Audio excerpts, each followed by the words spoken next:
Cette balise indique une priorité à droite. Oui, réponse A. Non, réponse B.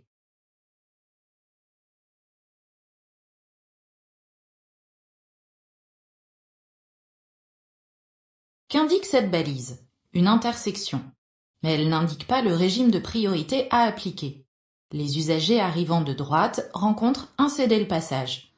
Bonne réponse B. Les chances de survie d'un piéton à 50 km/h sont de 20%, réponse A, de 50%, réponse B. À 30 km/h sont de 40%, réponse C, de 90%, réponse D.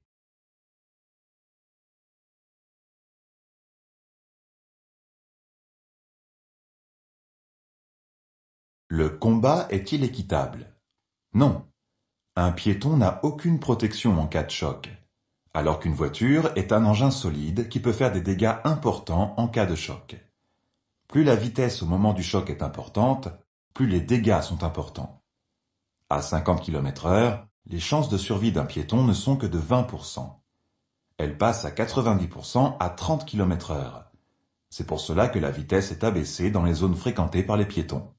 Bonne réponse, A et D. Pendant le temps de réaction, je perçois les informations, réponse A, j'analyse les dangers, réponse B, je prends les décisions, réponse C, j'arrête complètement mon véhicule, réponse D.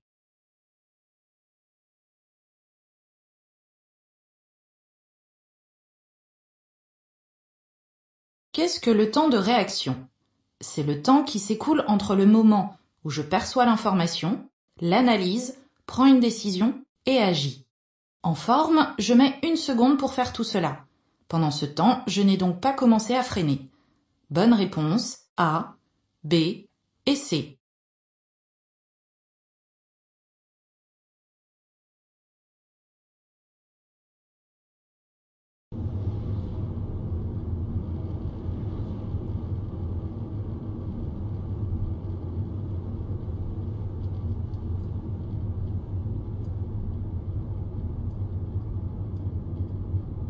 Ma vitesse est adaptée.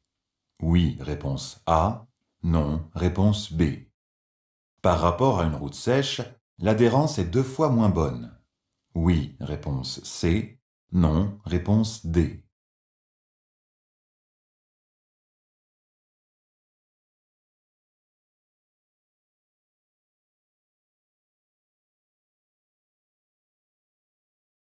Quels sont les risques lorsqu'il pleut? La chaussée devient glissante, et tout particulièrement en début de pluie. Je reste très vigilant, car l'adhérence est 2 fois moins bonne que sur sol sec. Je circule hors agglomération où la vitesse est limitée à 80 km/h par temps de pluie. Ma vitesse est adaptée. Bonne réponse, A et C.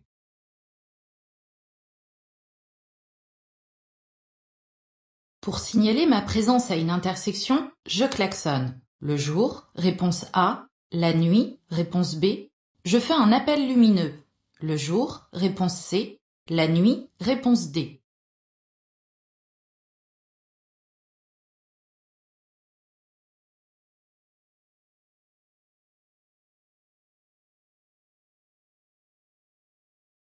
Quel est le risque? Le manque de visibilité m'empêche de voir si un usager arrive. Et je suis aussi caché par la végétation.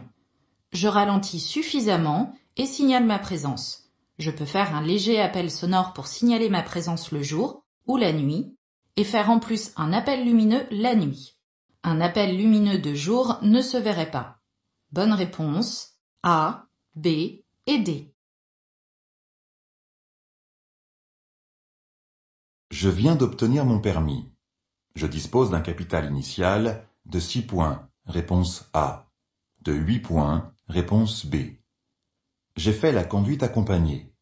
Sans perte de points, j'obtiendrai mes 12 points au bout de 2 ans, réponse C, de 3 ans, réponse D.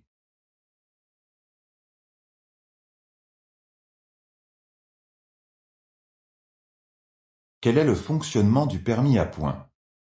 Au départ, Tous les permis disposent de 6 points. Ensuite, il récupère 2 points par an pendant 3 ans. Seulement si le conducteur n'a aucun retrait de points pendant cette période probatoire. Les conducteurs ayant suivi la conduite accompagnée récupèrent 3 points par an pendant 2 ans. Bonne réponse A et C.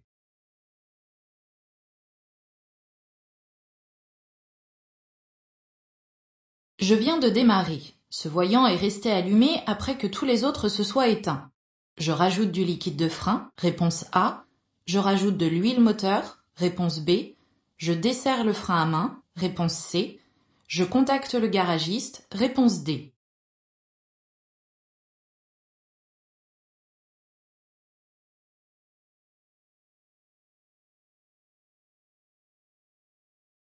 Que signifie ce voyant? Il signale un problème de frein. En circulation, il signale une insuffisance de liquide de frein et nécessite un arrêt immédiat. Là, je suis à l'arrêt. Je dois simplement desserrer le frein à main. Bonne réponse, C.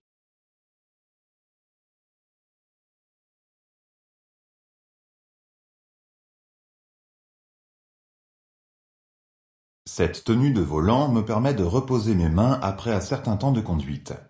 Oui, réponse A. Non, réponse B.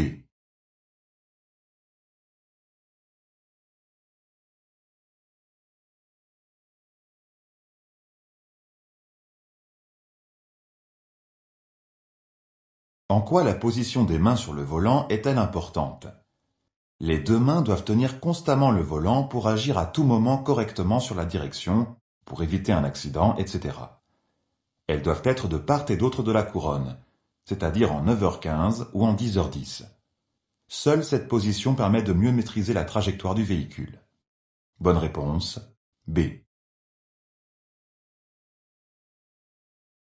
Dans une situation de freinage d'urgence, le système qui évite de déraper est l'ABS, réponse A, l'ESP, réponse B. Le freinage est amplifié grâce à l'ESP, réponse C, à l'AFU, réponse D.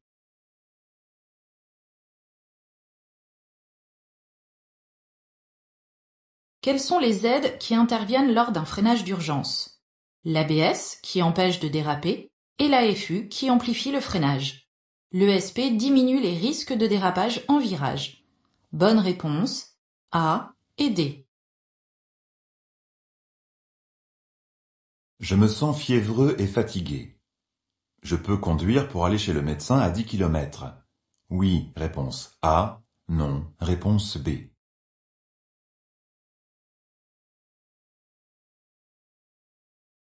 Que se passe-t-il lorsque je suis malade? Je perçois moins bien les informations et ne les traite pas correctement. Je suis aussi moins réactif. Même si cet état est provisoire, je ne dois pas prendre le risque de me blesser ou de blesser d'autres personnes. Je me fais conduire chez le médecin ou je le fais venir à domicile. Bonne réponse, B.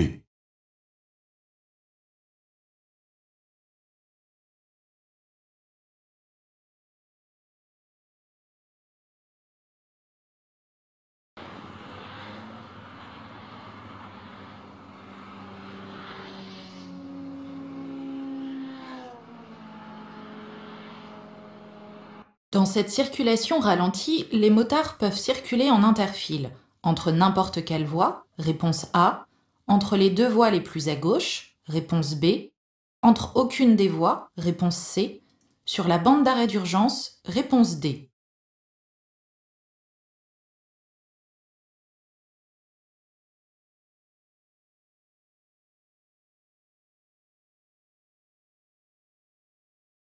Qu'est-ce que la circulation interfile? C'est le fait pour les 2 roues motorisées de remonter la circulation ralentie entre les 2 fils de gauche. Cette pratique est autorisée que sur les axes où la vitesse est limitée entre 70 et 130 km/h. L'usager qui remonte la circulation sur la bande d'arrêt d'urgence à droite est en infraction. Bonne réponse, B. Un véhicule hybride utilise une motorisation thermique et une électrique. Oui, réponse A. Non, réponse B. Est réservé à la réalisation de courts trajets. Oui, réponse C. Non, réponse D.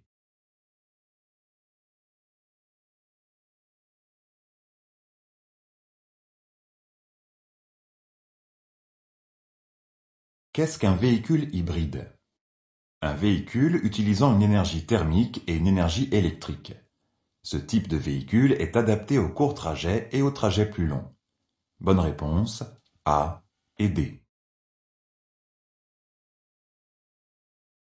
J'alerte les secours après avoir protégé les lieux d'un accident? Oui, réponse A. Non, réponse B.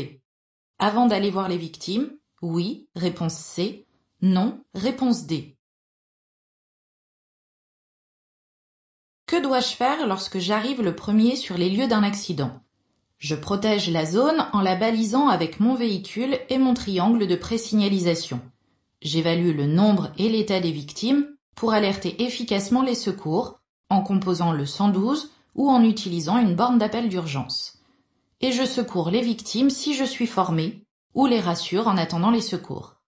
Bonne réponse A et D. Je suis pressé. Le train vient de passer. Je peux franchir les demi-barrières. Oui, réponse A. Non, réponse B.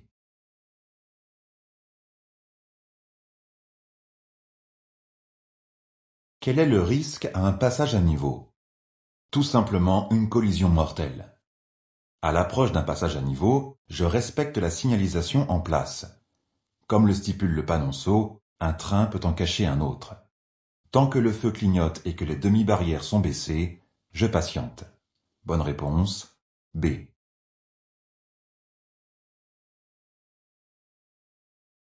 Ce récipient contient le liquide lave-glace, réponse A, le liquide de frein, réponse B, le liquide de refroidissement, réponse C, l'huile moteur, réponse D.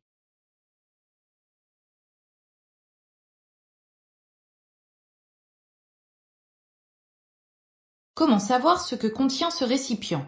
Simplement en regardant le pictogramme sur le bouchon. Celui-ci représente le système de frein. Il contient le liquide de frein. Lorsque le voyant s'allume, je fais contrôler par un garagiste le circuit de freinage. Bonne réponse B.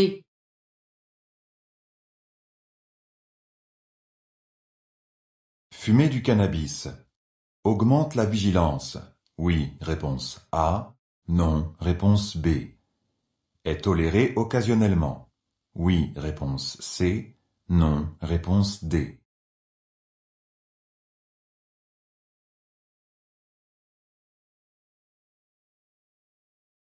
Qu'est-ce que le cannabis?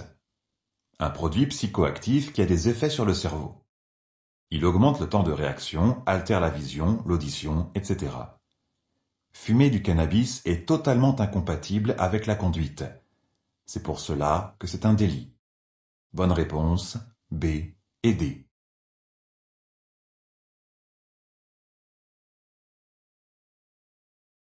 Dans ces conditions, j'enlève la neige sur l'ensemble du pare-brise, réponse A, sur l'ensemble des vitres du véhicule, réponse B, sur toute la carrosserie, réponse C, sur les blocs optiques, réponse D.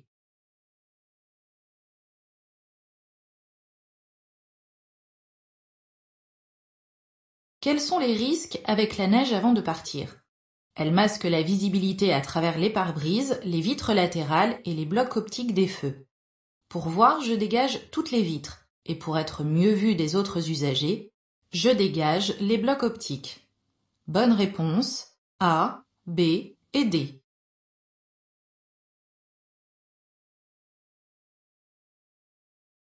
Mon passager peut dormir en toute sécurité. Oui, réponse A. Non, réponse B.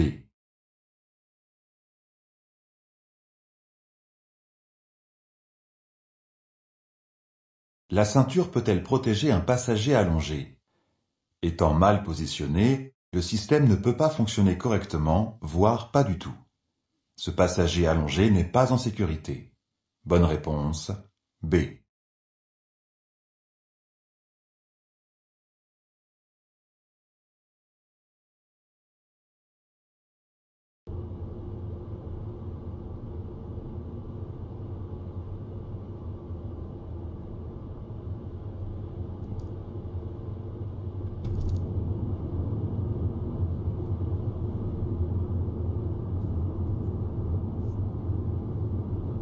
La distance de sécurité avec la camionnette devant moi est suffisante. Réponse A. Est insuffisante. Réponse B. Je ralentis. Réponse C. Je maintiens l'allure. Réponse D.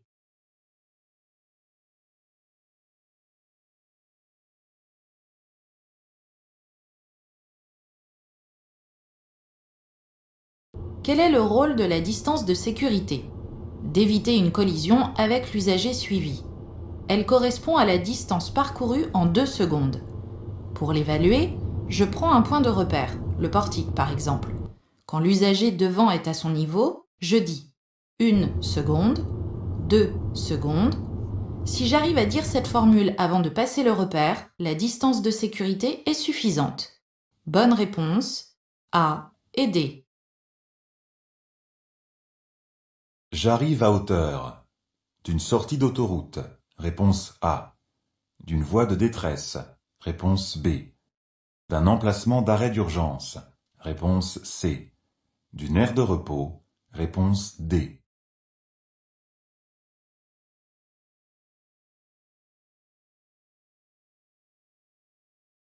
Qu'indique ce panneau? Un emplacement d'arrêt d'urgence. Cet emplacement permet de s'arrêter en cas de panne ou de malaise, par exemple. Bonne réponse, C.